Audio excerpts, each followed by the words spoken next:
everyone. For those of you who have joined in the past minute or two, we're just giving it another 2 minutes or so for everyone to join. Can everyone see the slide on the screen? Great. Okay. My Zoom shut down for a second, so.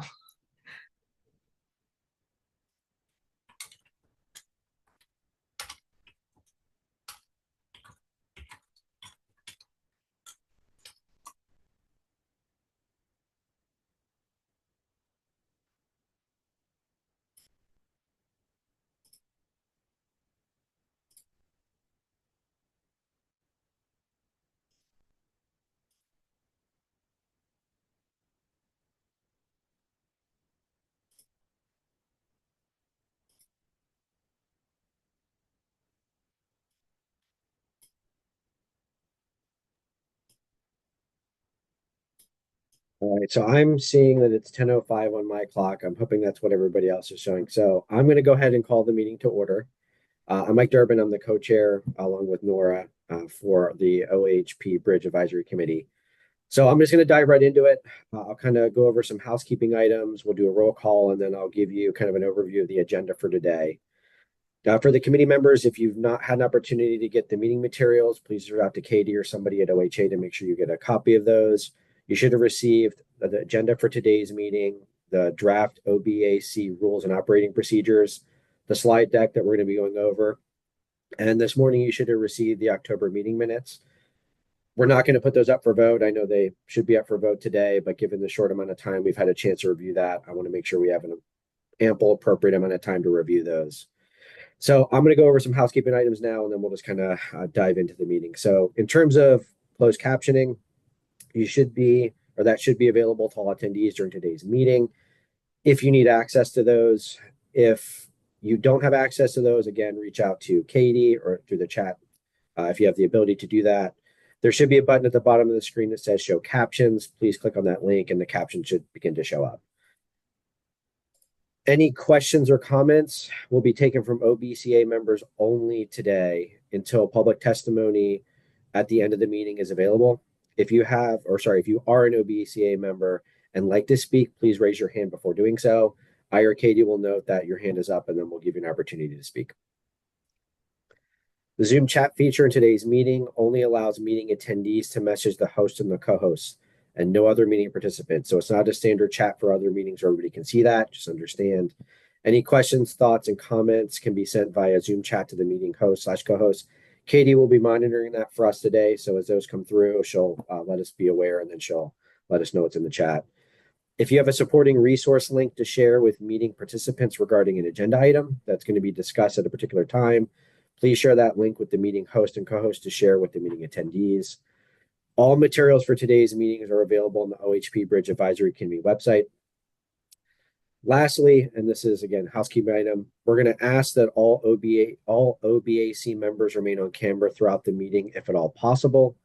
To preserve bandwidth, we're going to ask that all non-members remain off camera unless and until they're providing public testimony at the end of the meeting. And we've blocked out time at the end of the meeting for public testimony. So having said that, we're going to go into roll call. So Katie, turn over to you. Thank you so much. Okay, just like last time, I'm going to run through the names of all of our OBAC members. So please just come off mute and say present if you are here. So Debbie? Present. Great. Mike, we know you're present. Present. Jonathan? Present. Thank you. Angelica? Angelica, are you present today? Okay. Renisha? Renisha, are you on the call today? Yes, I'm here. Great. Nora? Present. Great. Michelle? Present. Great. Askina? Present. Okay. Nathan? Nathan, are you on the call today? Okay. Brandon? Present. Great. And Kelly? Here. Fantastic. Thank you so much. I'll hand it back over to you, Mike. All right. Thank you, Katie. And I think on that, we have a quorum. I think everybody was here except for one or two. So in terms of the agenda, in terms of overview, I think you all received that earlier this week or later end of last week. So we're going to cover a couple of topics today. The main ones are going to be open enrollment and OHP Bridge communications. We have a few folks that are going to be presenting on that. Really excited to have that get presented to everybody. We'll take a short break, and then we'll do a review of the OBAC rules and operations procedures. We'll have an opportunity to discuss what we like, don't like, any kind of edits we'd like to make to that. And then towards the end, we'll have about maybe 10 to 15 minutes, time dependent, for public comment. And then I'll close the meeting and give a next meeting reminder for everybody. All right. So having said that, today we're going to have Sean McNulty. He's the OHP member communications coordinator, and Amy Coven, who is the communications and public engagement analyst. They're going to join us to provide an overview of open enrollment OHP Bridge communications.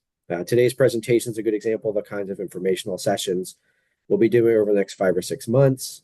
The goal of these presentations is to ensure, and I'm looking over my laptop right now, the goal of these presentations is to ensure that everybody on this committee has a common foundation to work from once we begin making recommendations to agency leadership. We'll talk more about this at the end of the presentation, but we want everybody thinking about topics that could be useful to learn more about as we're listening in today. So think about other things that you like to know as a board member to help solidify your foundation. And as we get to the end of the presentation, Katie, I'll have a prompt where we can open some discussion related to that. So having said that, I will now turn it over to Sean and Amy. Well, hello. My name is Sean McNulty. I'm OHP member communications coordinator, as introduced, and we'll be talking about the communications campaigns happening both on the OHP Bridge specific side and the marketplace side generally that happen both during open enrollment and have happened since launch. We can go to the next slide. Just wanted to clarify a couple things on definitions here. We do separate the term communications from engagement. So engagement is the more direct partner webinars, things where we're talking to partners, involving them in the process, getting feedback from them, as opposed to communications, which is more the distribution of information, getting things on our website, in the press, things like that. There have been some internal versus external communication separations within the team as well, but we just want to separate those terms when we use them for various things later on. Next slide. So the communications for OHP Bridge have taken a variety of formats. We had a public advertising campaign that was following this more people who now qualify for free coverage being one of the primary messages there. There were some billboards, flyers, bus banners, advertising on web and social media that happened around the launch on that. We've also had a press conference at launch. We put up an OHP Bridge or ohp.oregon.gov/bridge website, had public announcements around the launch, as well as a webinar and ongoing monthly office hours where we use that as the primary venue for partner questions. When we get that to the OHP Bridge email, we use that as a both Q&A opportunity directly, as well as answer all the questions that we've been getting from similar partners, because it's usually useful for a broader audience when that happens. Those are the core meetings we have as well. We're standing up things like this advisory committee here, but that's been the rough rundown of the large activities that have happened around Bridge. And that's all beyond the notices that go out to members upon enrollment and whatnot. Those are part of the system as well. These are really the specific activities we have for OHP Bridge members. We can go back to the next slide. So OHA began planning for launch and communications campaigns back in spring of this year. Those communications so far have included the website I mentioned, where we have various resources, including an FAQ for partners and potential members, a flyer in English, or multiple languages.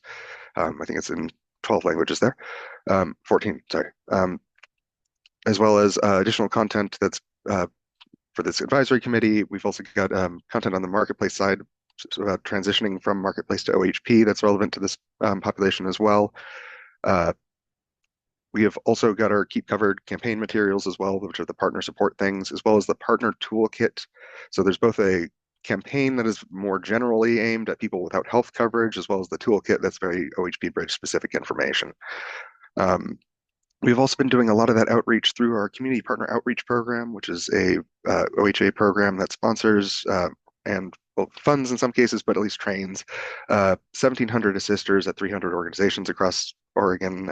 They help people enroll in OHP Bridge, OHP Marketplace, regardless of different coverage types. So we really tried to support them in this work as well and make that a key portion of that. They have regional meetings every month across 17 different regions across the state. So a lot of the ongoing partner engagement work happens through those channels as well. So we're kind of acting as a supplementary role and using the proxies we already have as the best connections to various communities. Like they do a lot of equity work that they have those direct connections that make that more powerful than we can be as a communications department ourselves. So if we can go to the next slide. In October, we rolled out some additional materials, flyers and rack cards in 14 languages, as well as social media posts in 7 languages via the OHP Bridge website. You can see on the right here, the flyer framing here. We've got this get it, use it, keep it, trying to promote using your health coverage in addition to just getting covered, make that connection to primary care, as well as put in some of the retention messaging so people are able to keep their coverage once they get it. There's some new rules like continuous eligibility. People keep their coverage even if their income changes after they apply. For the 1-year period for most OHP Bridge members and 2 years for OHP members otherwise. Trying to promote all these things at once, but really focus in on the more people qualify for free health coverage this year through OHP, as well as the marketplace continuing to exist, because a lot of these people had marketplace previously. So the change being that they're now qualified for free coverage on the OHP side instead. If we can go to the next slide.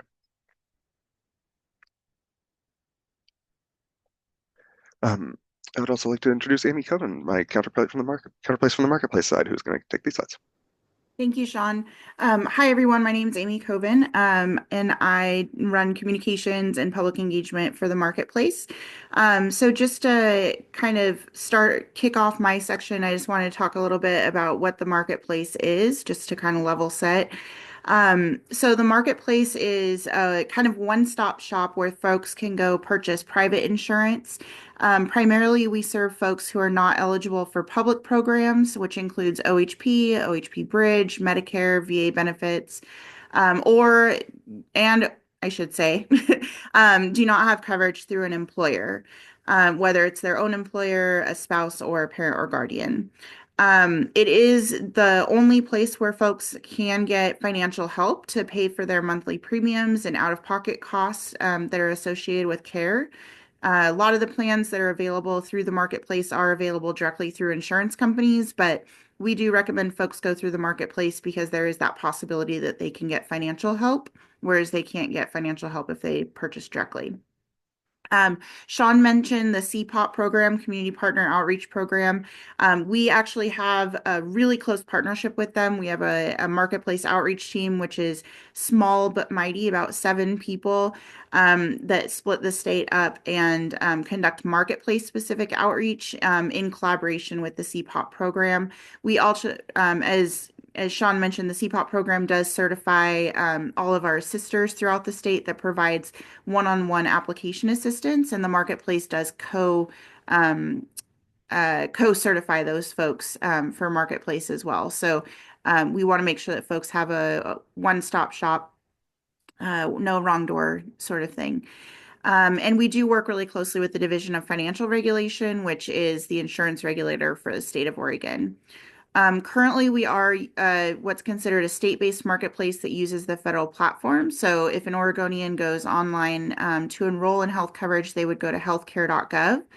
However, we are mid-project to move to a state-based marketplace with our own eligibility platform and customer service center with an estimated go-live date of November 1st of 2026 for the 2027 plan year. So we're in the middle of that process, and yeah, it's a big project.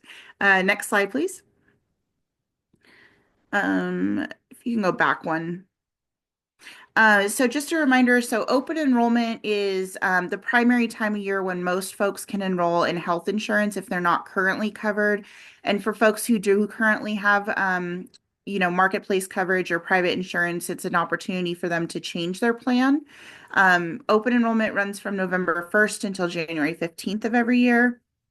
Like I said, it is the primary time that folks can enroll. If someone misses open enrollment, they may be able to enroll mid-year or change plans mid-year if they have experienced qualifying life events, which includes things like having a baby, adopting a child, or child getting placed in their home, moving, getting married, There's a whole slew of qualifying life events that can trigger those special enrollment periods.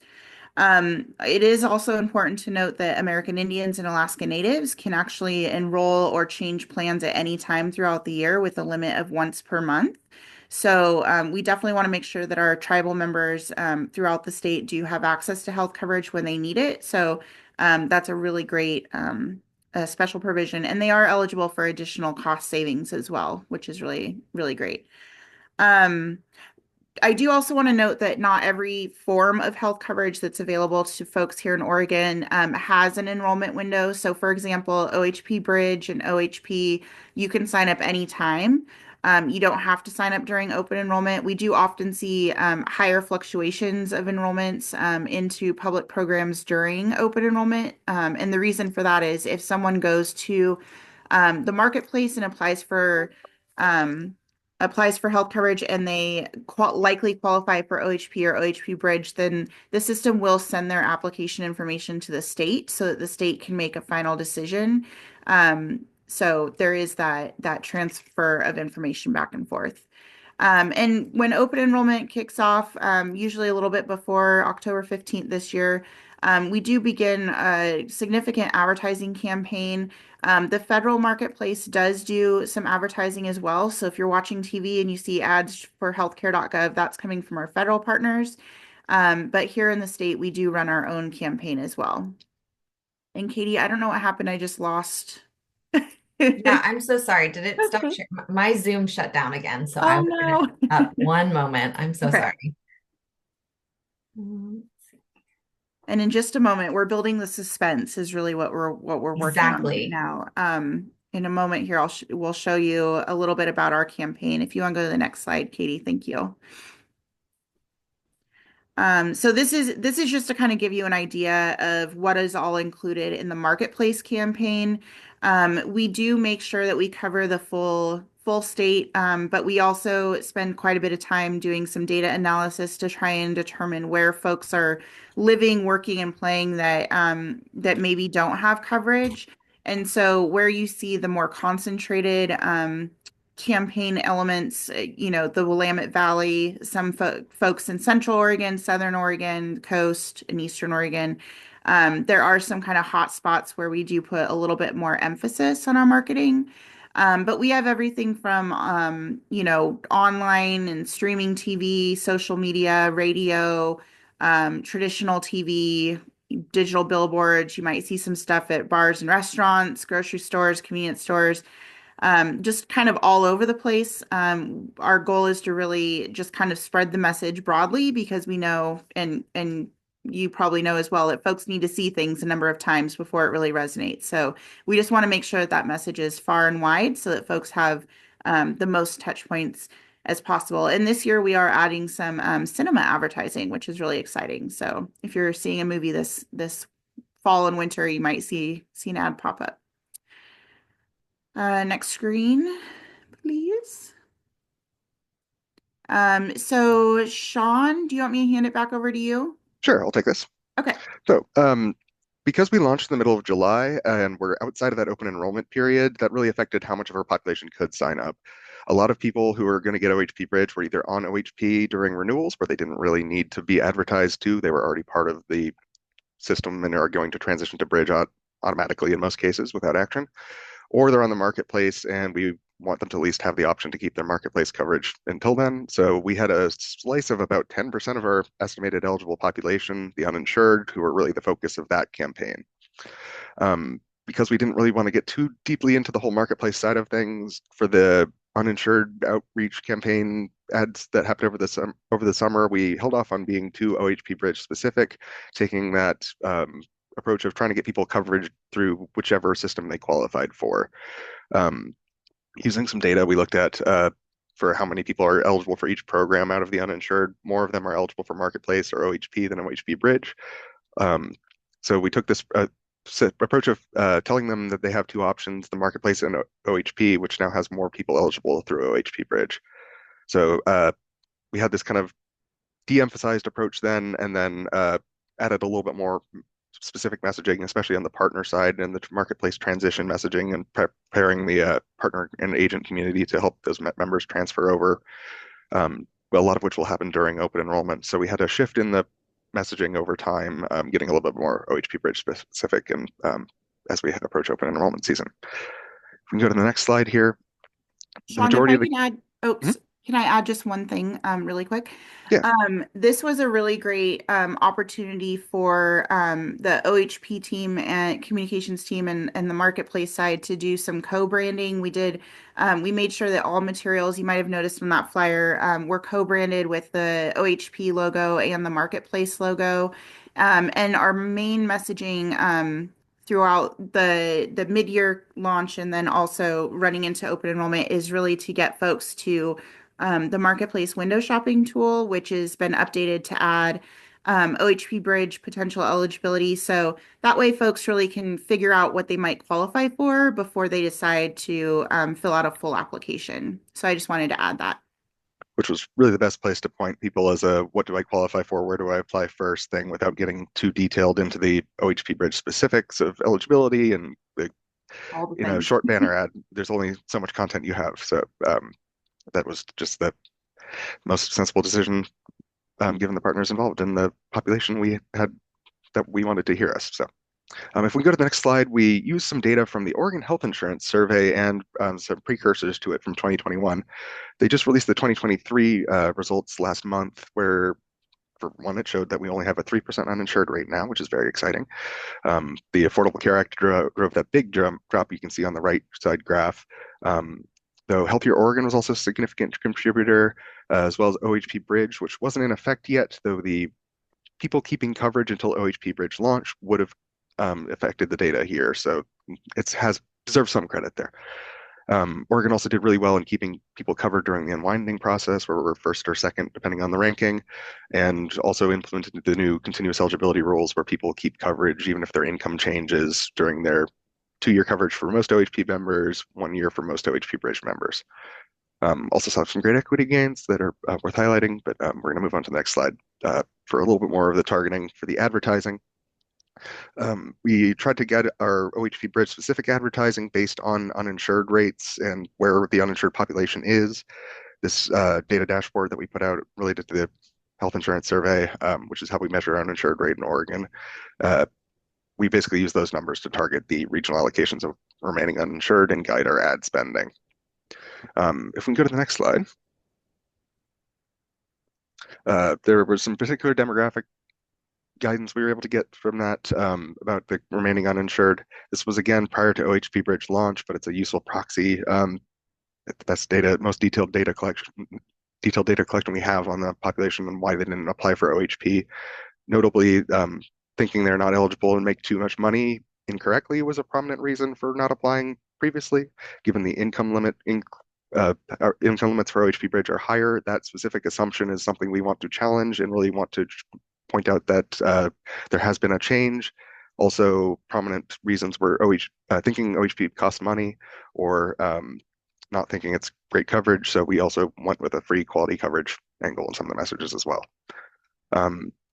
We did allocate about 15% of the budget to Spanish ads as well. That was about proportional plus a 50% extra boost to make sure we're meeting volume thresholds within that community as well. So if we can go to the next slide. We do have some additional ads coming up in an open enrollment, as opposed to the ads previously in the summer. We're really trying to get that uninsured population to apply. This one, we're probably more trying to get the message out there that more people qualify for free coverage as a general awareness thing for those people that are transferring from the marketplace to OHP. A lot of the enrollments we expect during OHP Bridge or for this open enrollment season are going to happen in one wave with those transfers. So we just want to be part of the conversation still. It is not possible with the resources we have to compete against the federal marketplace, the state marketplace, all the private health insurance companies doing that. So that naturally results in OHP's busiest time of year being the open enrollment season anyway, as Amy referenced. But we want to keep that out there. So using the pool of remaining funding we had, we put that into the open enrollment pool and are using those banner ads on the right there, talking about more people qualifying for free coverage. You can see the OHP Bridge logo as well down the bottom there. We're continuing to support the partner FAQ toolkit and outreach materials as well, and doing a little bit of extra promotion about some changes for immigration policy that just happened as well on November 1st that we're going to discuss more on the next slide. The other big change that happened recently is the federal government announced a policy change for the marketplace eligible immigration status definition, which now is going to include DACA status, deferred action with childhood arrivals, as well as people who have applied for asylum or green cards, a type of immigration status called family unity beneficiaries, as well as a few types of employment authorization that didn't previously qualify, though most employment authorization did qualify previously. Just to clarify, this is just for the marketplace and OHP Bridge. OHP Bridge, the basic health program version of it, inherits marketplace eligibility rules, so that change affected OHP Bridge as well. That does not affect OHP Plus. Also through Healthier Oregon, OHP Plus offers coverage regardless of immigration status. This affected that marketplace and OHP Bridge, which have more restrictive rules there. Next slide. We do want to note that there's some uncertainty about this change, though. There is a court case that is specific to this change, which has been declined to block it before implementation. So Oregon and the federal government went ahead and made this benefit available to members on November 1st, or applications open to members on November 1st. Benefits could start on December 1st. But there is still that case being heard. If that case blocks or delays implementation after launch, it is possible people could we might have to retract benefits and benefits if that were to happen. There's also a court case hearing a challenge against DACA itself, as well as possibility of administration action on DACA. If anything happens to these programs, there's no penalty for accessing it while the rules let you. There's also no public charge rule for DACA, for OHP Bridge or the marketplace. So we want people to go access this benefit while they can. If they can apply by the 15th of this month, they would get coverage on the 1st of December.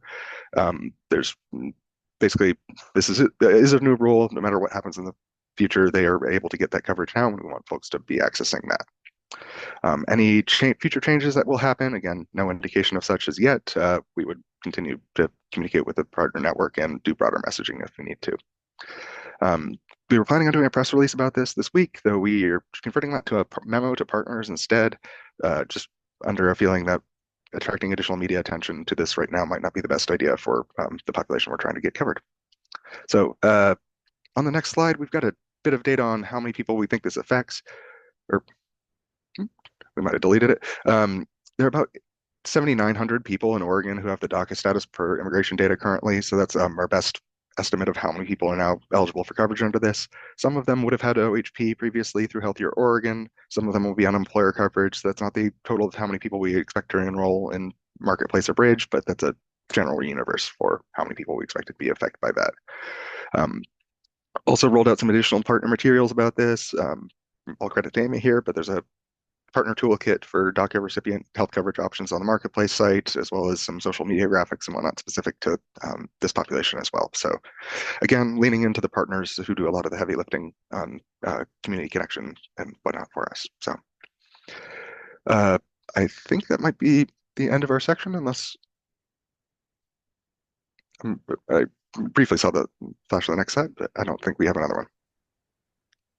Yeah, so Sean, yeah, it looks like that's probably the end. We'll have Katie bring up the future topic slides in a minute. We're gonna take some time. First, I want to say thank to you and Amy for this presentation. This was really enlightening. I really appreciate hearing the information. I do want to open it up now to our committee members for any questions that they might have around this presentation. I know I have a few, but I want to give it up to the floor right now to see if anybody has any questions specifically to Sean or Amy, and potentially maybe one or two other people are on the call that can maybe help answer some questions we might have about this. Go ahead, Debbie. I see your hand up. Thank you so much for your presentation. It was really insightful. Other than Spanish, did y'all put any other information in other languages, preferably indigenous languages?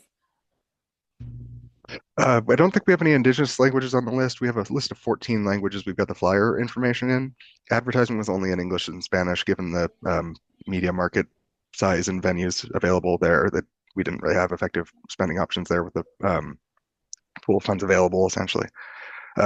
The partner network that we spoke of, though, does have those connections, and they're really a lot of those languages are verbal only, for instance, and they're going to be very connected with the interpreter network as well as the outreach organizations doing that work. So that's really where the um, outreach for these programs would hopefully happen.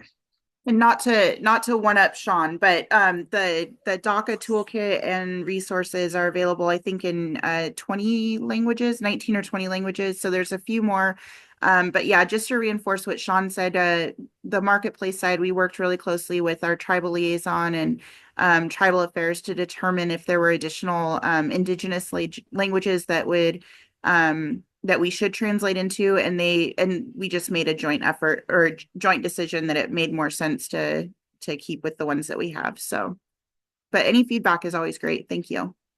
Yeah, thank you. It's just that I do know that at least here in Woodburn, and I know that it's happening more in the state, that we're getting a high Guatemalan community members, and not all of them speak the same indigenous language. So it's good to kind of just see what other languages there is, because there might not be some that we are aware of. Yeah, So for thank you. the DACA materials, I think we did translate into Mom. So we tried a little bit more. Perfect. Yeah, there's other indigenous languages within Guatemalan communities, but thank you so much. I appreciate that. Just on a language related note, the one system itself that supports OHP Bridge applications and the notices that go out to members, so the notices that go out to members after applying and whatnot currently are not available in those languages. Sometime next year, we will be going up to all 140 languages that members have marked that they preferred. So we will have those notices available in those languages sometime next year as well. So at least exciting progress on that front there. All right, great question, Debbie, and I appreciate the information, Sean and Amy. Nathan, I saw you had your hand up. Do you still have a question or comment? And I can't see your screen right now, so if it's a yes or no, just feel free. Nathan, I can't hear you. It looks like you're off mute, but I can't hear your voice. Now? Yes. Okay. It was the headphones. Okay. I was just curious about disseminating the materials because I know I'm way out in rural Eastern Oregon, and I know that there's I guess different areas that, like, where would people get this information? Like, who's going to pass this information to them? Is this going to be something that's going to be available at the Department of Health, or things like that to reach, because it's not your typical, where you would pick up this information. So I'm just trying to figure out, like, if there's stuff that we can do to disseminate it, because I know we've got a community college here too. So I would love to weigh in on this. The marketplace outreach team is really boots on the ground. We stop at many places, even places that aren't even remotely health related. So like community centers and things, to drop off materials, libraries. We also table at a number of events. Again, even not health related, we've been to bridal shows and Comic-Cons and all sorts of things. And out there in Eastern Oregon too. So we are always looking at partnering with colleges, community colleges, universities, school districts. We have a lot of different facets of our campaign. We have outreach coordinators that really plan their outreach depending on the region that they serve, because they really are, well versed in their region. So we do a lot of that sort of outreach. And then we also partner, as Sean mentioned, between CPOP and our team, we do partner with, quite a few community-based organizations that do provide that application assistance. So they're also trusted members of communities. So we encourage them to do some outreach. But again, Nathan, we are always open to feedback if there's additional places where we can get resources out. And also on the marketplace, shameless plug, on the marketplace page, we do have a resources page where you can see all of our printed publications that are available, and you can order printed publications as well. So we can get those to you if you have the means to distribute.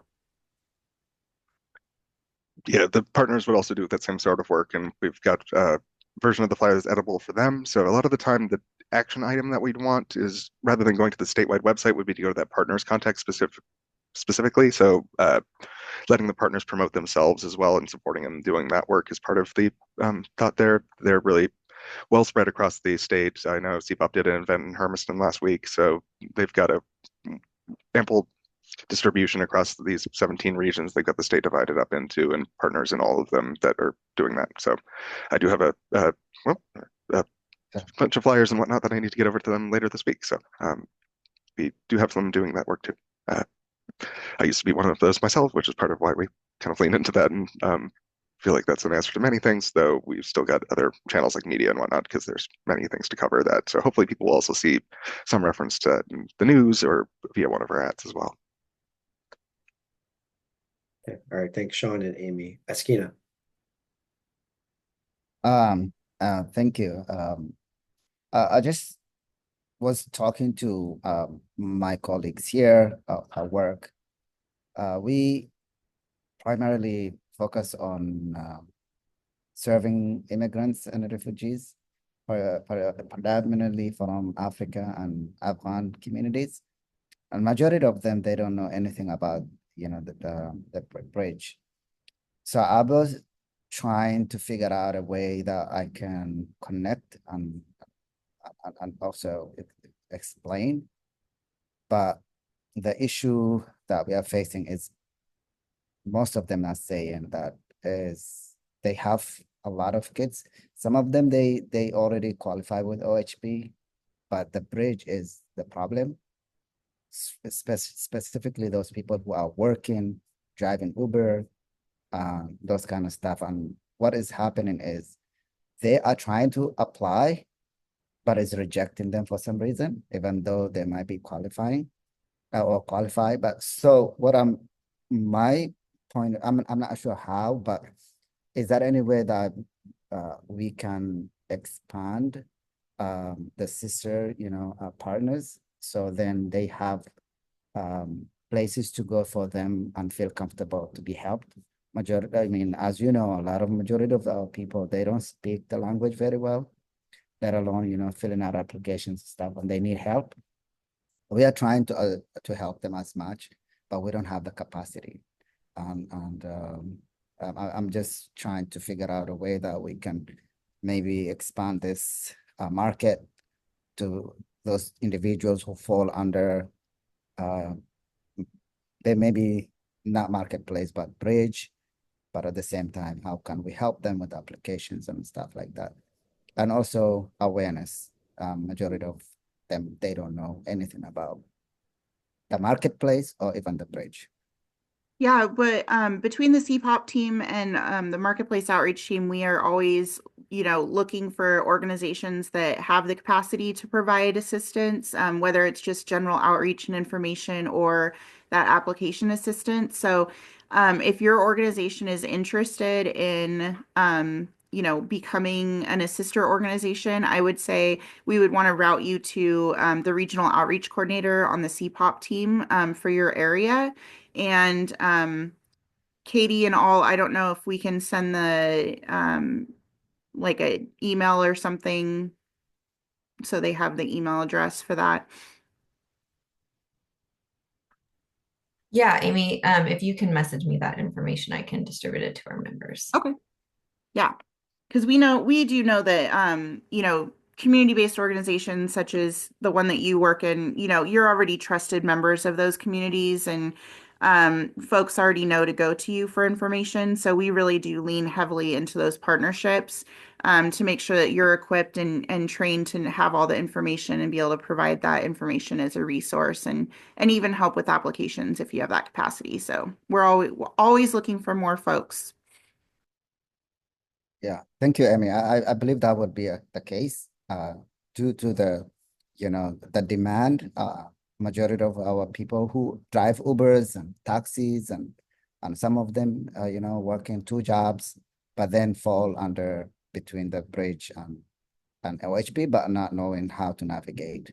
And I see this a lot because we have over 800, Afghanis, and then maybe about 15,000 Africans. It's just very difficult for them to navigate, specifically when it comes to, applications and all that kind of. I think maybe expanding this and having, people, they go where they're, like, we have a doctor that we trust, we go to, and they also have a choice to go where they feel comfortable to be helped. I think that would be great.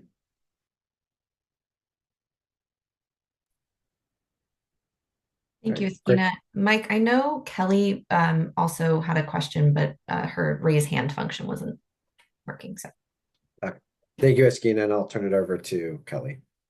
Oh, okay. Thank you. Thanks.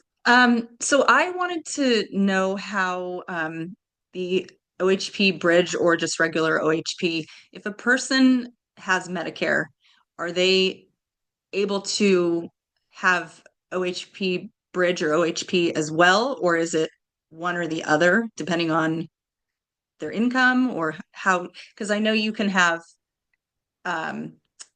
primary, like you could have a private health insurance and you could then have a secondary, OHP for people that aren't receiving Medicare, but I don't know if that's the same way that it would work if you have Medicare. OHP Plus does allow those overlaps of coverage. OHP Bridge generally does not, except when you're transitioning out. There's a little window where you might end up on both Medicare and OHP Bridge when you turn 65 for maybe a month or so, a little bit longer if you're on the basic Medicaid program for Native Americans. But other than that situation, generally, no, you can't have both OHP Bridge and Medicare. When you're applying, especially, you had to be below 65, so 64 years old at max when applying, or not eligible through. Some people are eligible for Medicare through other means. If they're on Social Security disability for 2 years, would be another route to get it. So if you're eligible for Medicare or over 65, you're not going to be able to get OHP Bridge. The only time overlap would exist would be that when you've just started Medicare and there's like a month of overlap between our scheduled termination times and whatnot. Thanks. Our higher income limit for children works similarly and doesn't actually allow overlapping coverage either. So OHP Bridge has some commonality with the CHIP program, or Children's Health Insurance Program. All right, thank you, Kelly and Sean. So I had a few questions. I think a lot of them have been kind of discussed previously, but one I did have, and this might be a question that's more suited for Tim or maybe a future presentation, but you mentioned there's about 24,000 individuals that you felt would be able to qualify for OHP Bridge, I think, something like that in a previous part of the presentation. Do we have a rough sense of how many additional folks are going to end up on OHP Bridge over the next couple months? Because I know here in our part of the state, we did not see nearly the amount we were anticipating. We were thinking, 10, 15, 20%. It's like a trickle amount relative to what we were expecting. So I'm looking at this partly from a service delivery standpoint. Do we need to prepare ourselves on our end with CPOP because we have some CPOP assisters in our clinic. And I'm also thinking about, do we need to bolster our ranks to understand the OHP Bridge population a little bit more downstairs in our clinic? Could you kind of talk a little bit about that? Yeah, I'm happy to take that if that would be helpful. And just since I haven't spoken this meeting, I'm Tim Sweeney. I'm the policy lead for OHP Bridge at OHA in the Office of Health Policy, and have been kind of working on helping develop the program for the last couple of years. And so was certainly involved in those initial enrollment estimates. And yeah, we thought that a lot more, the big difference is we thought a lot more people would move into OHP Bridge, or before that, the temporary Medicaid expansion during the PHE unwinding redetermination process. And that's just as a reminder for folks who haven't been living and breathing this for the last couple of years. During the public health emergency, we weren't redetermining, we weren't kicking people off Medicaid. They were getting to stay there even if their income went up. And so in developing the OHP Bridge program and the timing of it to be available so that people who stayed on OHP for the last couple of years, who have since had income move up into this 138 to 200% threshold, would get to retain their CCO, would get to retain something very close to the OHP coverage they had, and sort of like have that seamless coverage transition.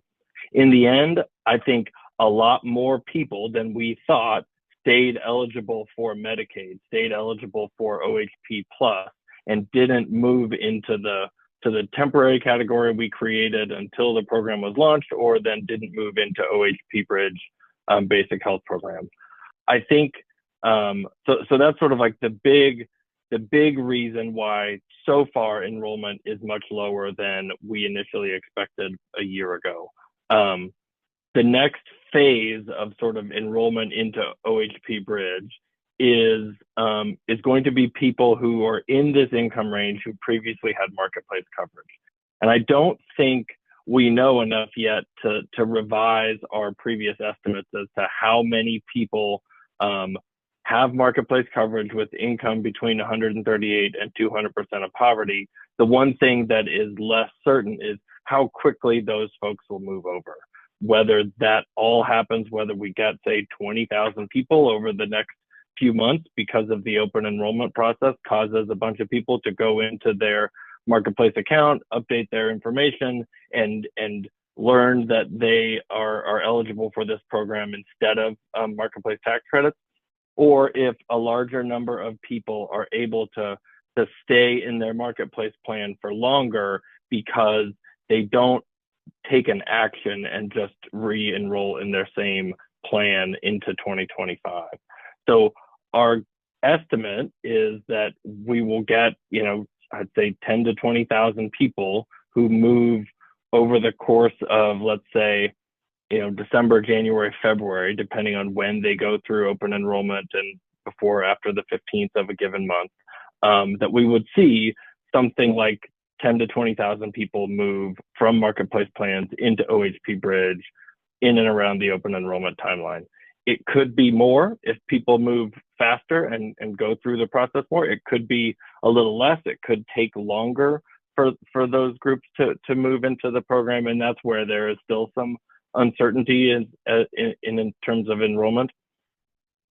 And then I think over the course of 2025, we may also start to see a pickup in movement from Medicaid, from OHP Plus, as the first cohort that went through the PHE redeterminations process and got their 2-year CE period sometime in 2023, as that first cohort goes through their 2-year redetermination period, some of those adults likely will have had income go up and could move into OHP Bridge at that time. So I don't think that means we'll get back, in 2025 to the larger estimates that we had last year, but it does mean that we could see some more substantial growth over the next few months, and then could see sort of continued enrollment growth or movement into the program later in 2025. It's also worth noting, though, that whereas in Medicaid, and I think Sean talked about this a little bit, you have the 2-year continuous eligibility period. So if folks on Medicaid see income growth, they will stay in their Medicaid program. They won't have to move to Bridge that quickly. While Bridge has the 1-year eligibility protection for income growth, if somebody on OHP Bridge experiences income decline and moves below 138% of poverty, they get to move back to OHP Plus. They get to move back to Medicaid. And we already are likely seeing that now, as folks who are on OHP Bridge lose some hours in a month, or something happens to their income and they drop below 138 again. They get to move back to OHP Plus and again establish that 2-year continuous eligibility period. So there still could be instances where sort of eligibility or enrollment in Bridge kind of goes up and down a little bit as kind of we get to a somewhat more of a longer term equilibrium where folks are kind of like stable where they are, and then we're just seeing the month to month changes. So I think that's a long way to say there's still a lot of uncertainty as to what we expect over the next few months, and we'll continue to report back to y'all what happens during the month, especially during this open enrollment period. All right, thank you, Tim. Any other comments or questions from committee members before we move it over to Katie? I have a question. So Shay, I don't believe you're a committee member. So we're going to have to hold off until public testimony for you to provide your comment or your question. So if you can save that to the end, we do have time reserved for that, but we're going to have to save this part of the presentation and the meeting for OBAC members only. Okay.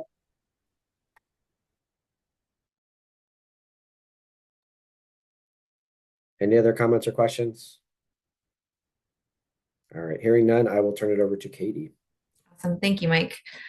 So I also realized I hadn't introduced myself. So for those of you who have not met me before, my name is Katie Waldo. I use she, her pronouns, and I am the lead project manager for OHP Bridge, as well as the lead staff member for the OHP Bridge Advisory Committee.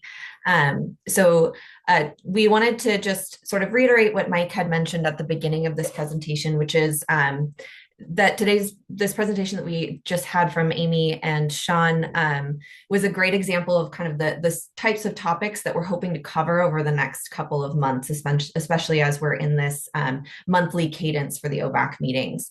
The goal here is that we are hoping to provide all of our OBAC members with sort of a shared common foundation of knowledge in how OHP Bridge operates and is delivered to its members, so that as we sort of move into recommendation making, everybody has a common foundation and a solid understanding of the program.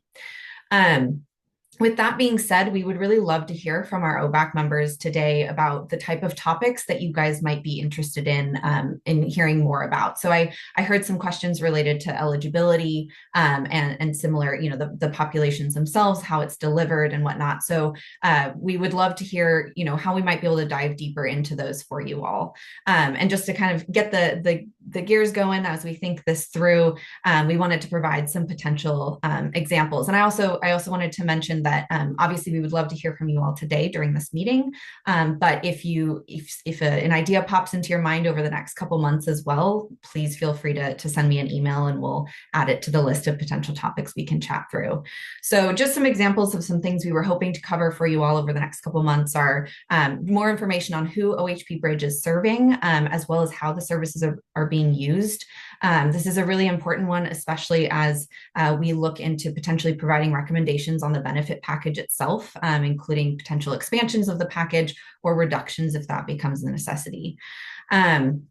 We also would like to do a deeper dive into OHP Bridge eligibility. There's some areas, as you've heard in some of the answers to your questions, about where it aligns with other programs and then areas where it's a bit different. So we want to make sure that everybody's really clear on who is eligible for this program. Lastly, another one we've got on our mind is an overview of the BHP Trust Fund, as well as just the funding mechanisms for OHP Bridge in general. Obviously, the Trust Fund is a really unique funding mechanism for a state program, so we want to make sure that everybody has a really strong understanding.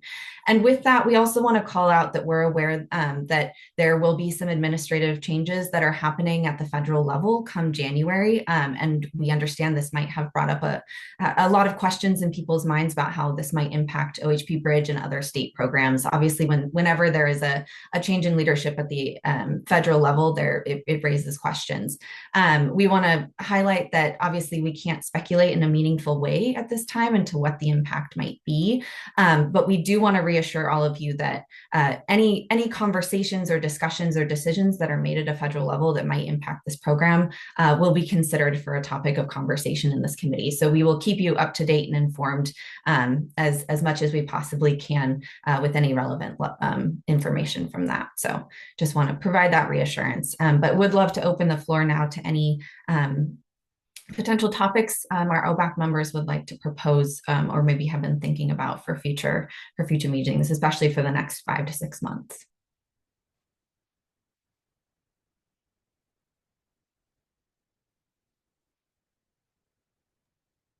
All right, well, folks are thinking, I'll give you kind of a few things that I was thinking about, but I think they really fall into the first sub bullet point there under potential examples. So in terms of whom they serve, and this is something I know Nora and I have discussed. So demographics, I think, is one, but I also worry about acuity level, and related to the services that are being provided, because I'm getting a little concerned that there's this thought among various individuals, not on this committee per se, but other areas where, well, because they make more money, therefore they don't need as many services as OHP Plus. And I don't know if that is true. And I don't know if we have the data to back that up, but I'd love to have information that lets us know, how sick are these individuals or what kind of services might they need because I think that'll help. I'm thinking of the service delivery side again, from my perspective, is, how can we ensure that we're getting the services they need and the partners understand what they would need to provide to ensure those are getting the same level of care as anybody else on OHP. Really excellent point. Thank you, Mike. Kelly, feel free. I wanted to know about kids. So kids right now are on CHIP if they have OHP. Are kids ever going to be on Bridge, or are depending on what their parents' income is, or how would that work with CHIP? I can answer that one pretty quickly. I think for two reasons, there won't be kids on the program. One is that the federal level, the rules around basic health programs, that it is for 19 to 64-year-old individuals. The second really is that the income thresholds for Medicaid and CHIP, so the income thresholds for OHP plus for kids 18 and under are already higher than the highest OHP bridge threshold. So there's really, for those sort of two reasons, this program at the federal level is developed for adults because kids are already covered up to that level or higher.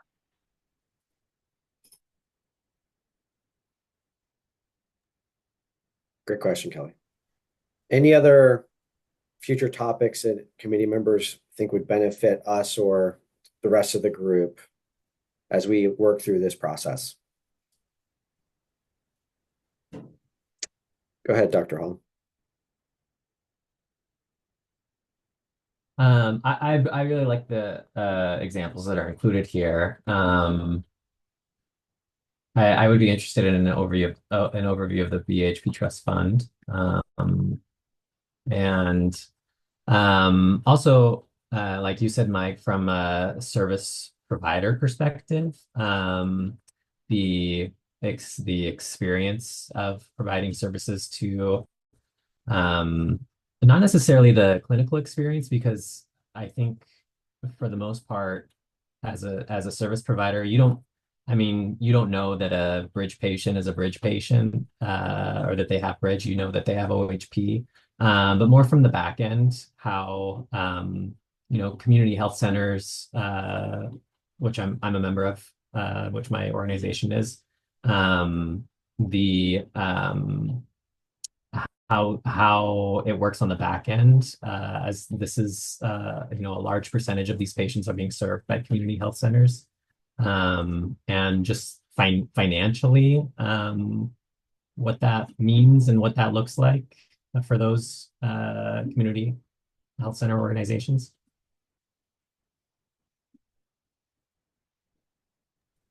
Yeah, thank you, Jonathan. That's a great point, both of them. Go ahead, Michelle. So I'm Michelle Rasmussen. I'm a family physician, and I'm wondering, with the marketplace, will people who have chosen to purchase on the marketplace and are under that 200% of poverty, will they have to recognize the advertising, or will the marketplace identify them as a bridge eligible individual and offer it to them instead? Yeah, that's a great question. So when someone applies for coverage through the marketplace for the first time, it will assess if they're potentially eligible. So if they're under the 200% income limit and don't have access to other coverage that's considered affordable, then it would route them over to send their information to the state before giving them the option to shop. If someone is currently enrolled through the marketplace, they have to actively update basically anything on their application. If they go in and make a change, then it will reassess their eligibility and send them over. But the marketplace does auto enroll people from one year to the next. And so if someone has elected to be in that auto enrollment, then they could potentially just roll over to the next year and stay on their marketplace plan.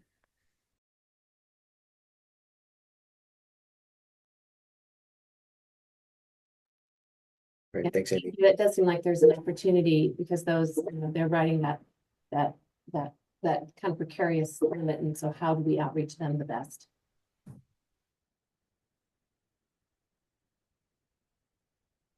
Any other future topics that y'all can think of right now? And as an aside, if you come up with other future topics, you can always reach out to Kate or anybody else in OHA, and she'll document that, and we can assess whether those topics are something we want to bring up forward moving ahead.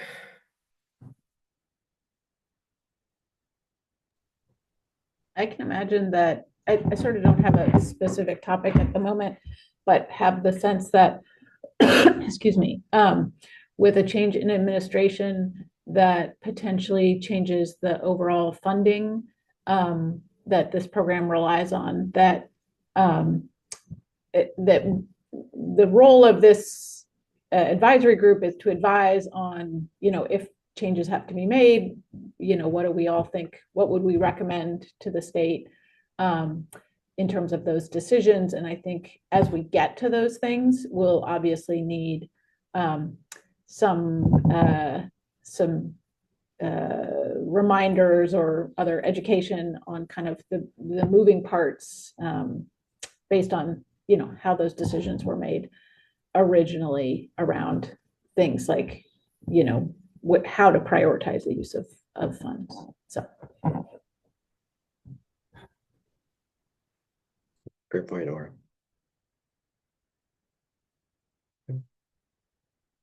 Anyone else?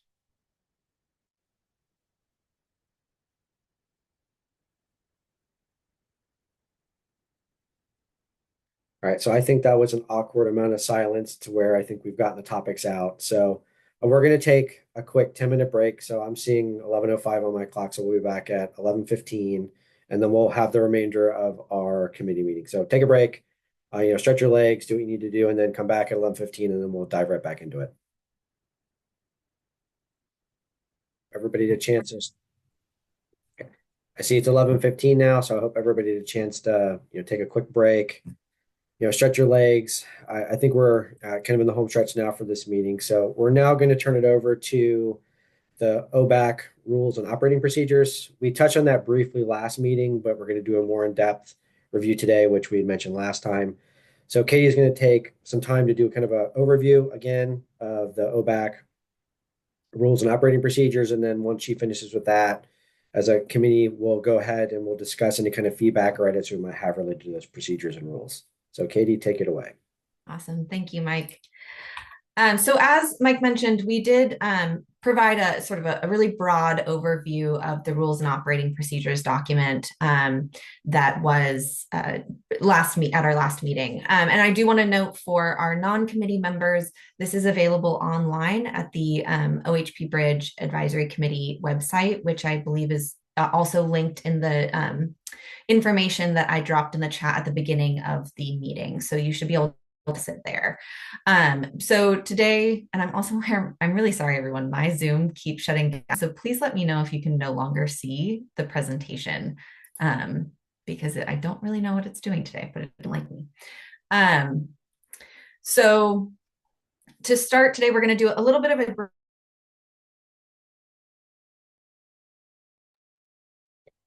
So Katie is frozen, so we're going to give her a second to come back. And then if not, then we'll see what we can pivot over into.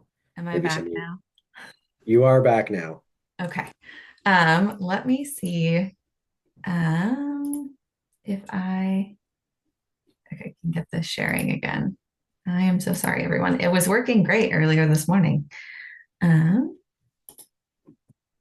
Katie, this is Laurel. Yeah. I could also try to pull it up and share if we feel like that way we could be protecting your bandwidth. Yeah, if you could have it up on your screen, I think I've got it sharing now, but if it shuts down again, I think that would be a great approach. Thank you so much. Yeah, of course. Okay, sorry about that, everyone. Thank you for your patience as we work through this. So as I was mentioning, we're going to do a bit of a deeper dive today, and the goal is to really hear back from our OBAC members on any potential edits or changes that you think should be made to this document. We're especially interested in things related to the values and principles portion, which we will get to in a few moments. But if there's anything in here that you think maybe doesn't reflect the way that you feel the committee should be run or similarly related items, please let us know. We are hoping to vote and approve these next at the next meeting in December. So we'll need to get any potential edits integrated by then. It is shutting down again. I am so sorry, everyone. I'm going to let it shut down, and then Laurel, if you can prepare to share screen, that'd be great. Yep. Just give me 1 sec. Do you want to? I will keep talking as long as it will let me. Okay, great. Can everyone still see the screen? Yes. Okay, great.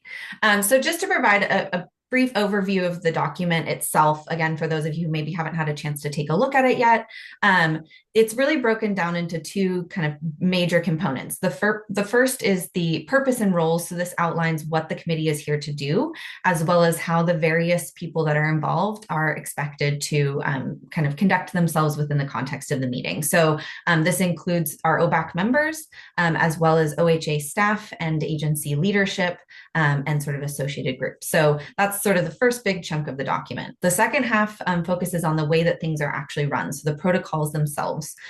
So we'll go through those a bit. That includes things like voting and what quorum is, things like that, and communication amongst members. It also discusses the potential of subcommittees. So I want to note that right now we don't have any subcommittees of the OBAC.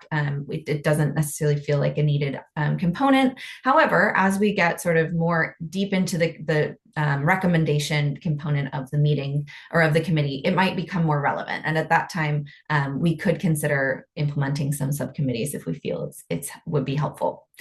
The last component is just how the meetings are run. And so, for instance, the fact that they're held virtually, how often they are held, what respectful conduct during a meeting looks like.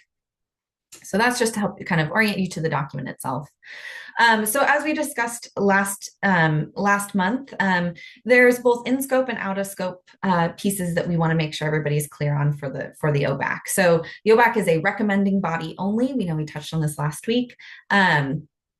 This group is predominantly providing recommendations to OHA and ODHS leadership, as well as our OHP Bridge Trust Fund trustees. So that's another reason why we really want to make sure that you all have a strong understanding of the BHP Trust Fund.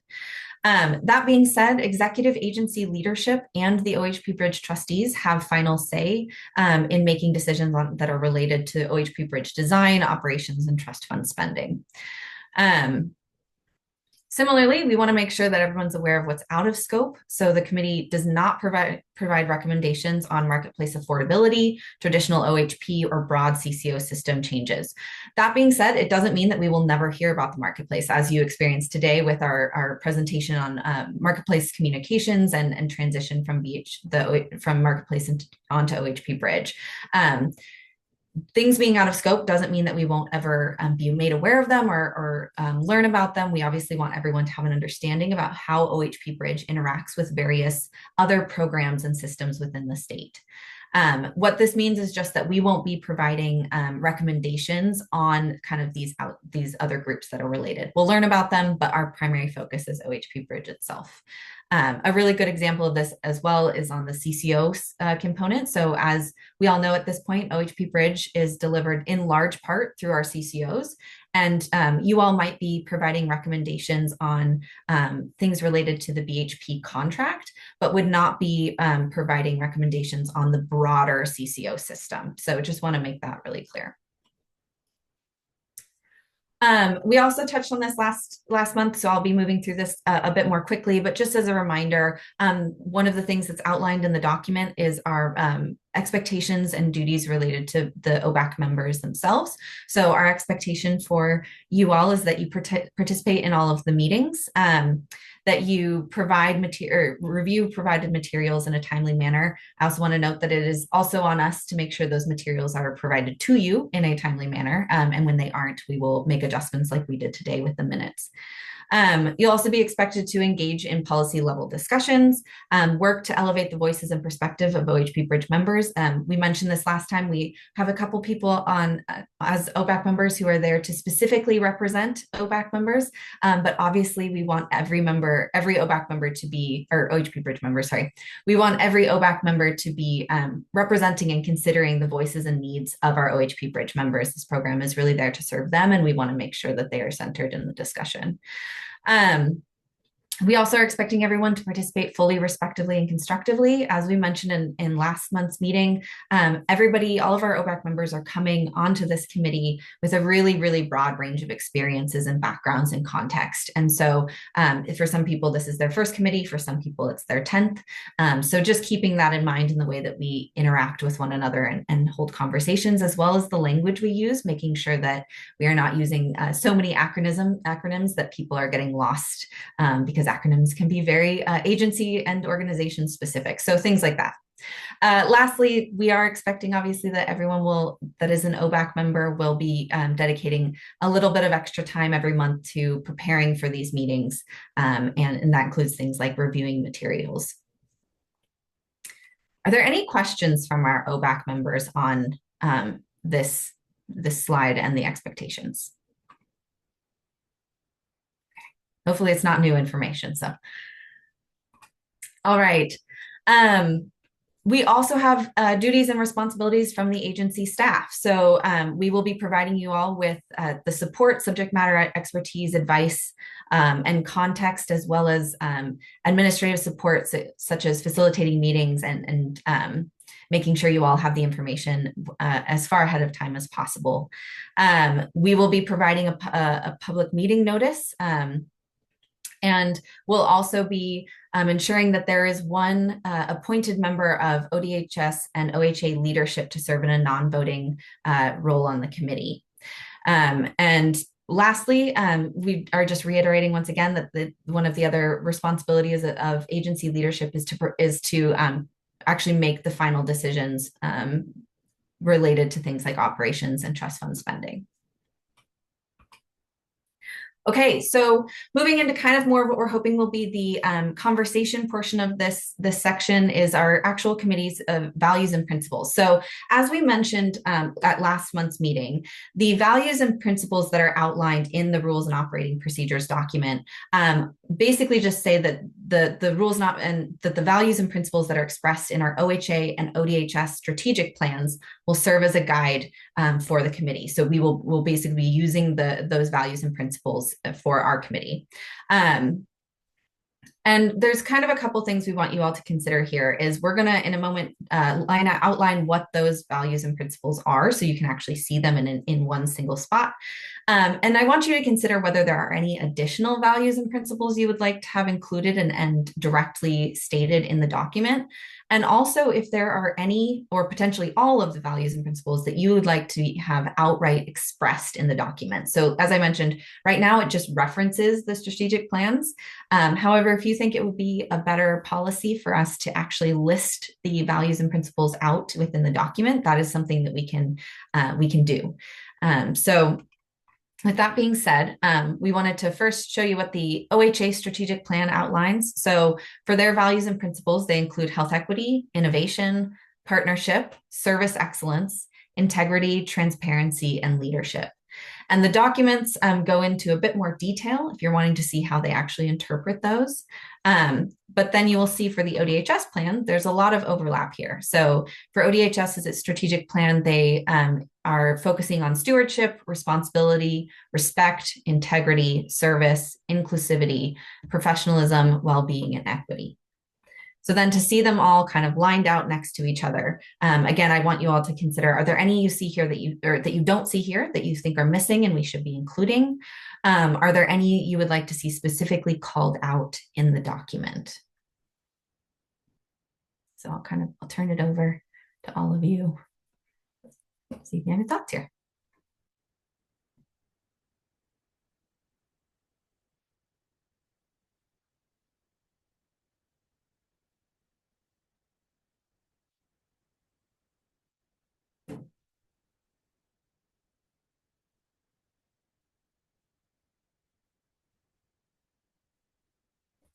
Oh, I see hands raised. All right, so I see Michelle's hand first, so we'll go to Michelle first. I'm just thinking with my provider hat that we really do focus on the quality for the price. And so it's kind of a combination of stewardship and service, but I think it's even a higher level of excellent healthcare for the value of the price. And since we were dealing with a healthcare item, I don't know quite, I don't feel like we've captured it quite there, the value of the healthcare and making sure that we're thoughtful of top quality for the cost of the delivery. Yes, this is kind of a payer, but you also have to be thinking about the service that the patient's receiving. So that was my thought. That's a really great point, Michelle. So when you think of that, would it maybe be quality? Or okay, just like to capture it in a word or two, because that's always how these end up working. You call it value-based because it's quality for cost. Okay. We can't give gold to everyone, but we should give as good a quality as we can for the within stewardship boundaries. So I like value-based care, but you kind of have to understand what you mean by that, in that we're giving the best care that we can for the price tag that we're limited by potentially. Great, thank you. Thanks, Michelle. Jonathan.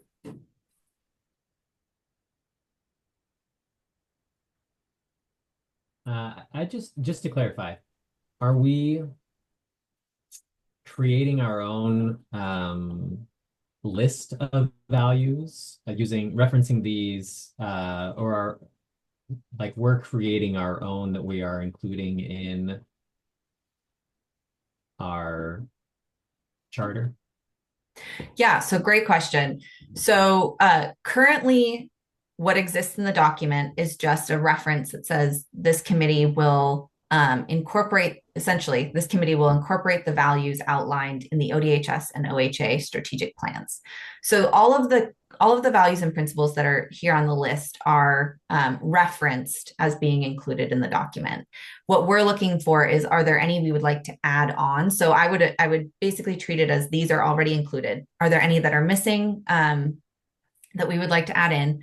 And are there any that we would like to explicitly call out and go into in a bit more depth in the document itself? So for instance, if we wanted to keep the reference as it is, but say something specific to health equity, or say something specific to value-based care, and make sure that it's called out with a little bit more emphasis, that's something as well that we could add. Okay, thank you. Thanks for that. I don't have too much else to add. Tim, if you're trying to speak to us. The double mute strikes again. Thank you, Mike, for letting me know.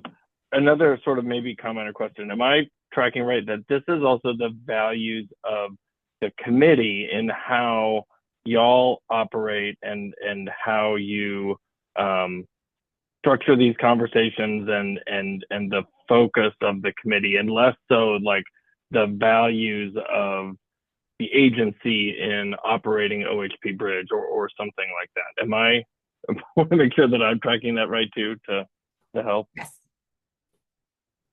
Absolutely. Thank you for clarifying that, Tim.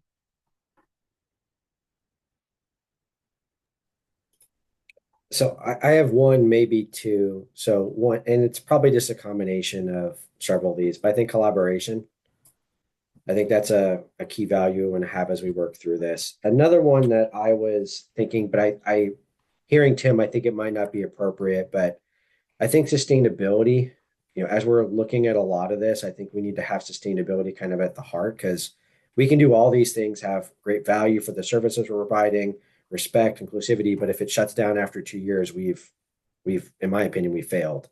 So I don't know if that's a part of this particular document itself in terms of how we're operating, but that to me is one of my North Stars as a part of anything that I'm doing as a part of this committee. So I don't know if that's appropriate for this list, but that's just kind of my thoughts related to that. I think that's fantastic, Mike. Thank you.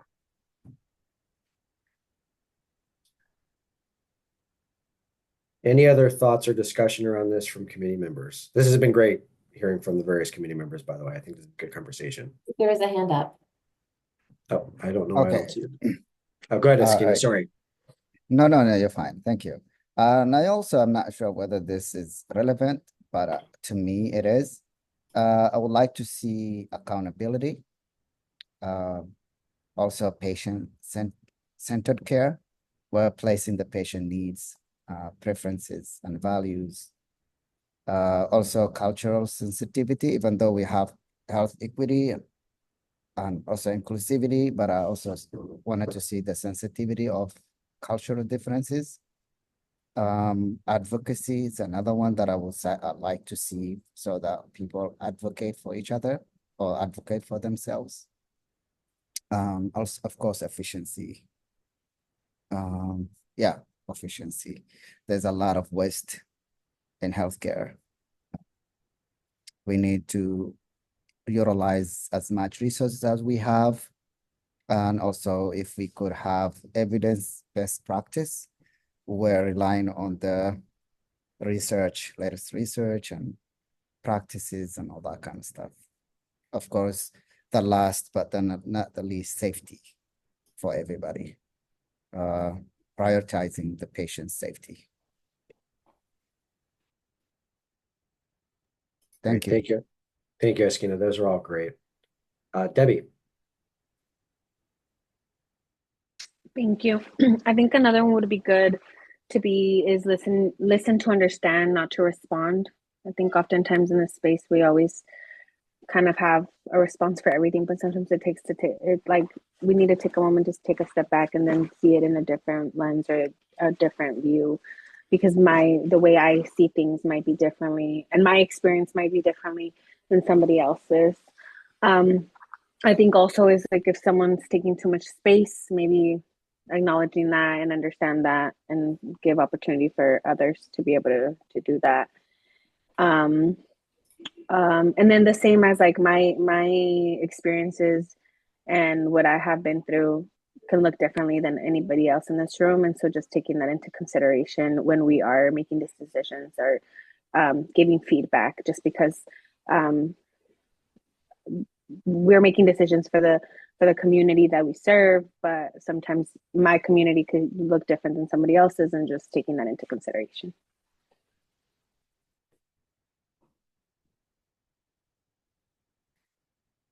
Oh, Mike, you're on mute.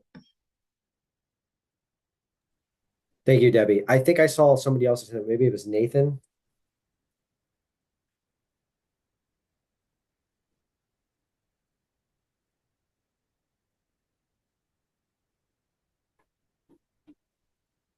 I'm going to give him a second. There you go. Technology is not my friend ever. So one of the things that I had thought about was fidelity, because I think that there's a commitment that we all have to furthering, access to care. And I think that that's kind of overlooked sometimes. So being able to actually put that into words and say that, there's a commitment to providing that. Thank you, Nathan.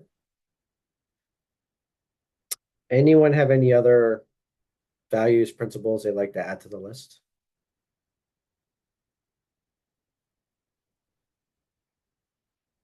Okay, and based on the discussion we've had so far, I'll probably defer to Katie, but there were a lot of additions to this list. So I think we're going to probably want to list all of the values and principles out in the document itself, that instead of referencing the OHA and the ODHS's strategic plans.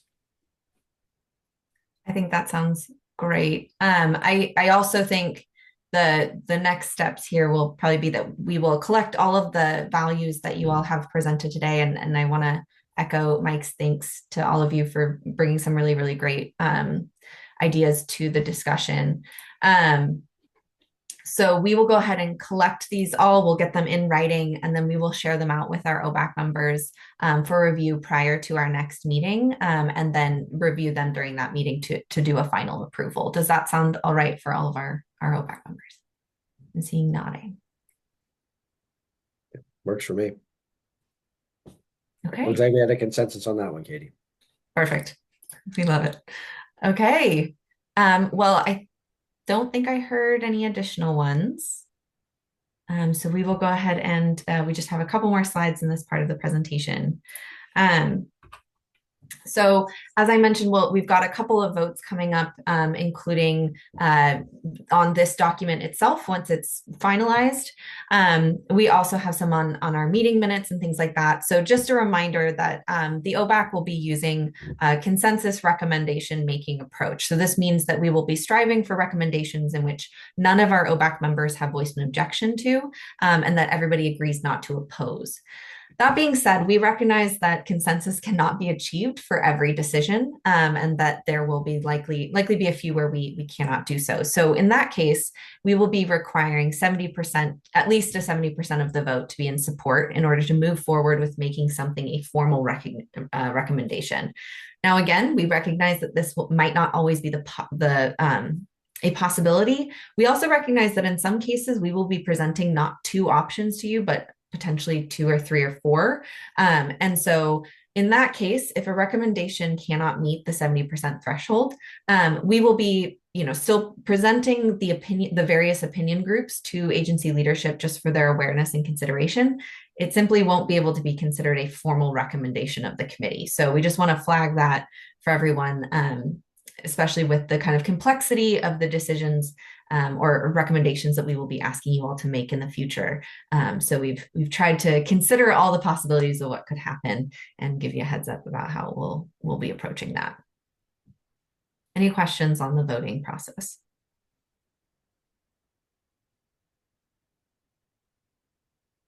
Okay, great. So the last thing we wanted to flag that is in this document is just the ability to amend these operating procedures in the future. Obviously, as we discussed last month, there are a variety of term limits here. And as much as we love working with all of you, we also recognize that this will not be the permanent OBAC for forever.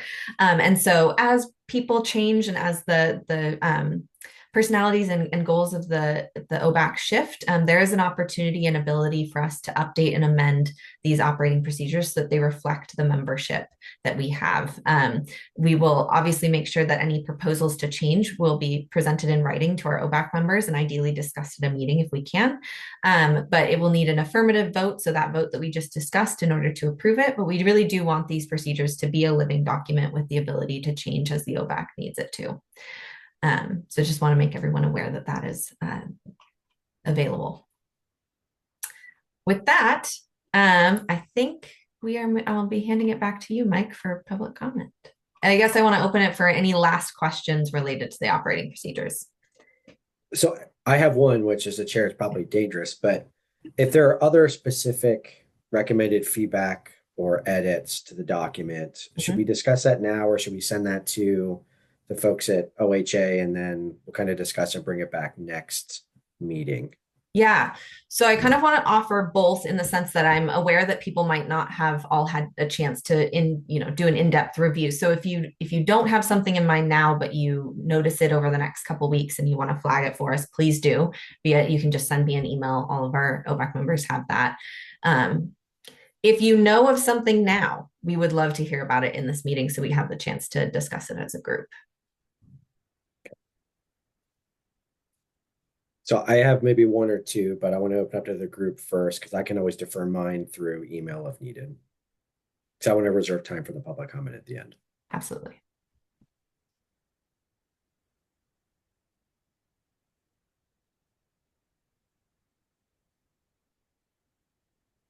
All right, so a couple ones in these maybe seen as maybe nitpicky, but in one section of the operating procedures, I think it was section 2A, at the very end for the last bullet point, it talks about requests for information made have to be done in a reasonable amount of time.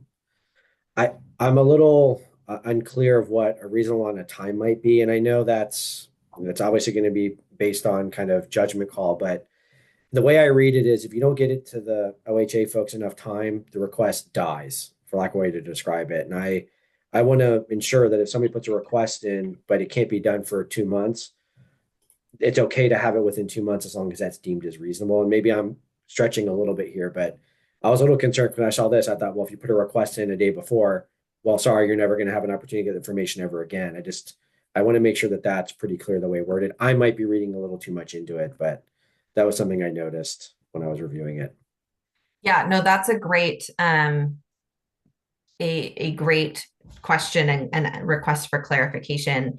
And I will kind of provide what I think my answer is to it. And then Tim, Laurel, please feel free to jump in here if I'm not presenting it correctly. So the way I would interpret it is if you put a request in for information from OHA staff to help with a recommendation, we will let you know when we think we can get that to you, and whether we think it can be provided for you before a decision has to be made, a recommendation has to be made. I do think in what I've seen is that even if, for instance, you would require or prefer the information before a recommendation has to be made by the committee, and we can't get it to you for whatever reason. For instance, the request is made 2 days before the next meeting and we just can't get that. My guess is, or my assumption is that what we would say is we can't get that to you by that timeline, but we will try our best to bring this up as a future topic of conversation so that you do at least get the information at some point. Again, we might not, if the request is made, too soon before a meeting, we might not be able to get it then, but we will add it to our list of running topics for meeting discussions and whatnot. So we ideally would not be having a request for information sort of die in the darkness and just never get to you. It's just that we might not be able to get it to you, as you mentioned, within 2 days if that's the request. Okay. All right. Thank you, Katie. That's helpful. And I can see if we can edit that language a little bit to clarify that in the document. That's a good call out. Okay. All right. Thank you. Nora, your hands up. Just related to that, and thank you, Mike. I appreciate the clarification that, saying we can't do it now doesn't mean we can't do it ever.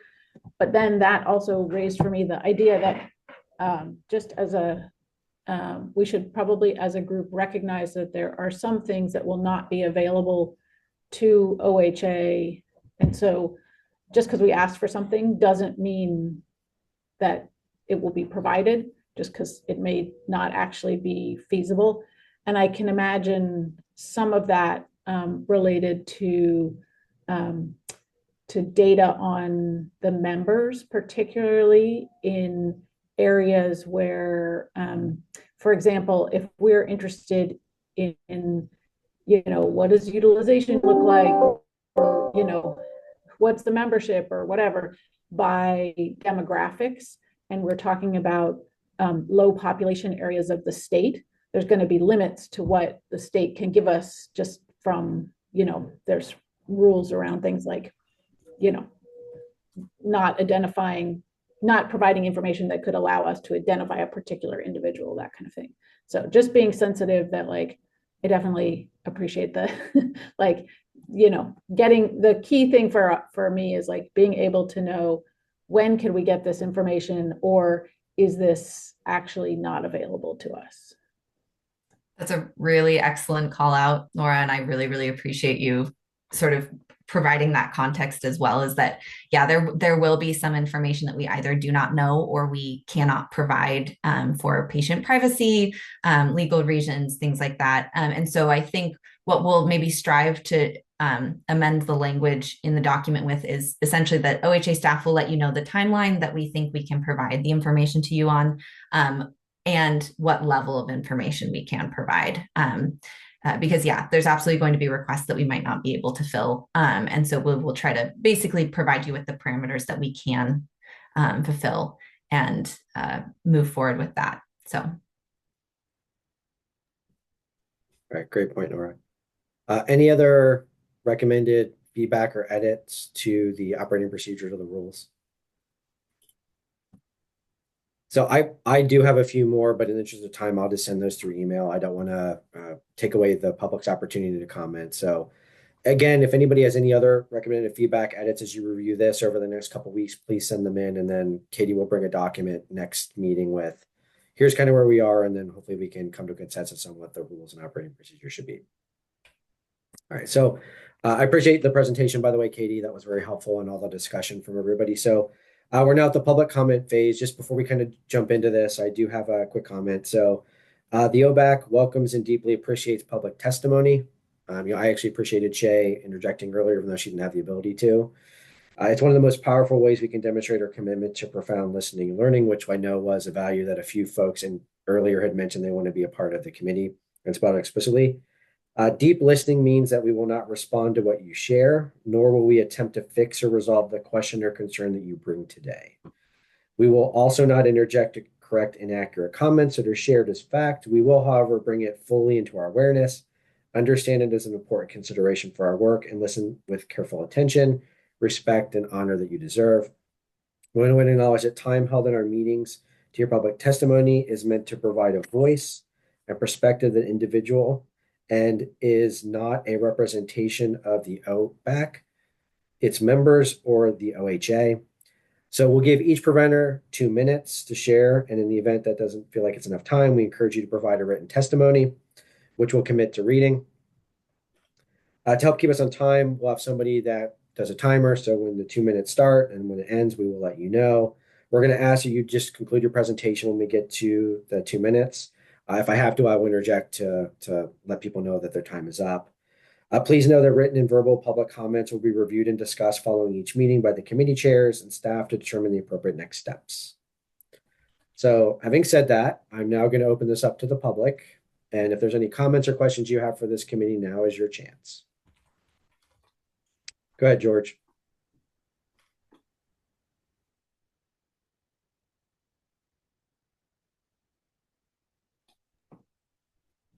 George, if you're there you go. I got muted somehow. My name is George. I'm the commissioner of the state of Oregon. I do have a question, and the question will be, if someone is not in the marketplace and have no insurance, can they apply for the bridge insurance? And the comment that I would want to bring is, after what I've just heard on this committee, it looks like you have a really good set of people for this committee on work that needs to be done. Thank you very much, George. So for that question, I'll defer to the OHA folks. I'm hoping they can answer that directly for George.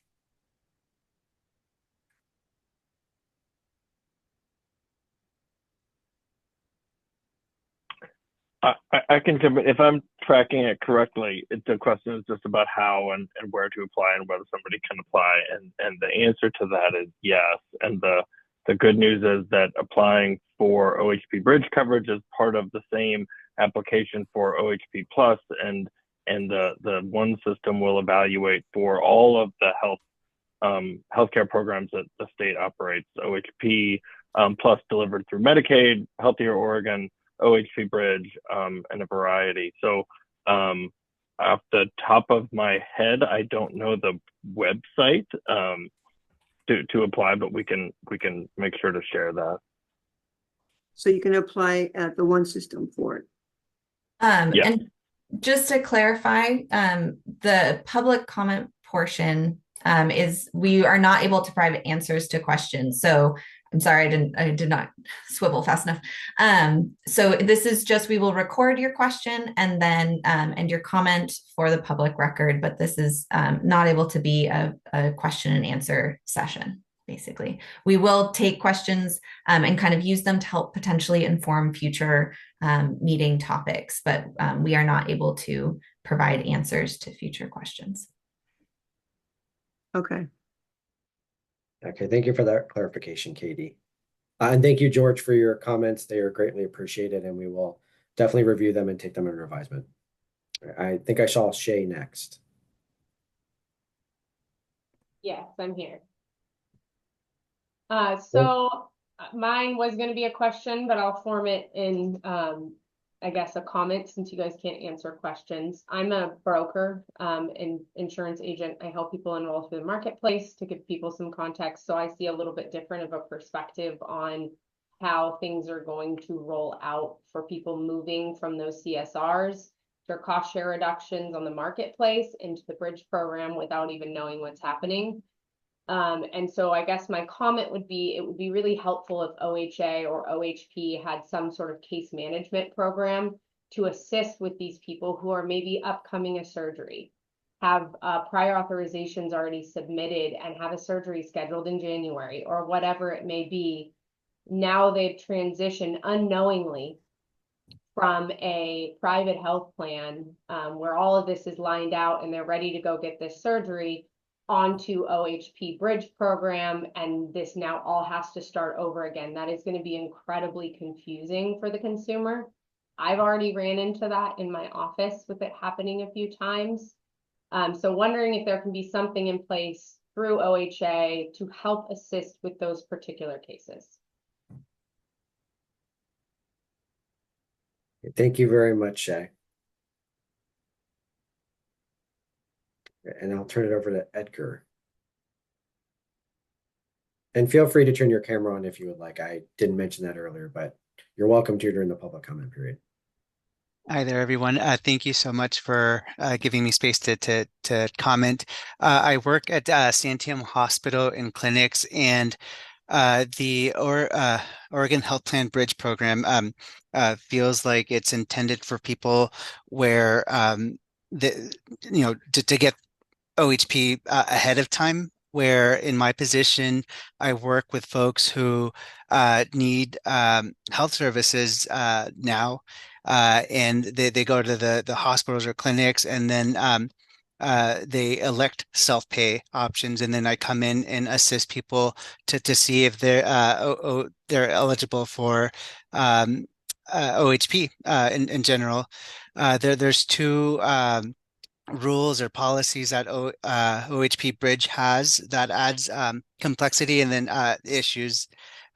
Specifically, they are the timing for when someone becomes eligible for OHP Bridge. Their effective coverage is in some cases has been months after they've been approved eligible. And then also second, folks are not eligible for retroactive coverage, where specifically for my position, I'm on the back end speaking with folks that already went through and received health services. But if the committee can look at those two policies and see if there could be improvement or exceptions or something to help out folks with health coverage. But yeah, thank you. Thank you very much, Edgar. Do we have anybody else from the public who would like to comment?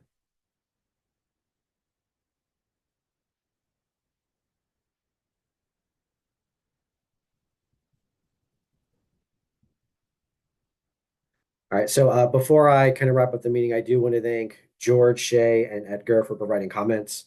I just reiterate again that your perspective is very important, and we want to make sure that our public has an opportunity to provide context and provide questions to us so we can provide a better product in the long term, but also so we can be better committee members.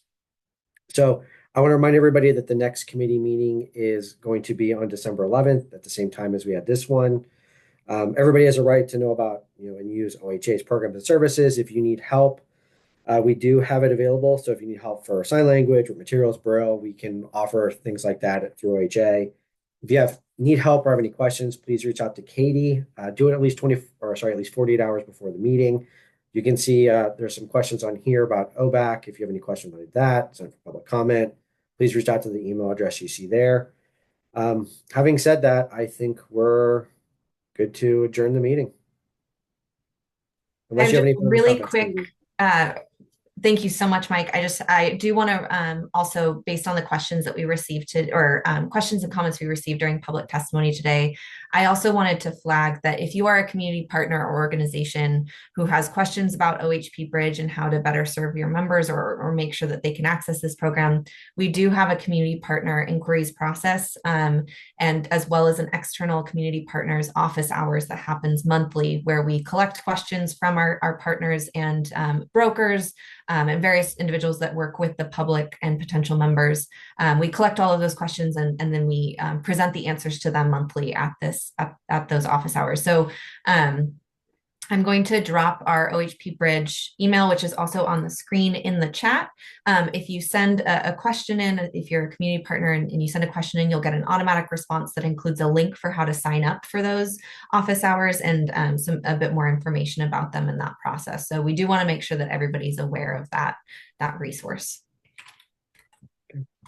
Otherwise, I think we are good to go. All right, so I will now adjourn the meeting.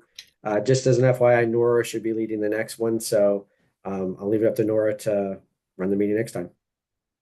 Thank you. And why did you set such a high bar? I don't know if I did that, but I appreciate the sentiment, Nora. All right, take care, everybody. Bye, everyone.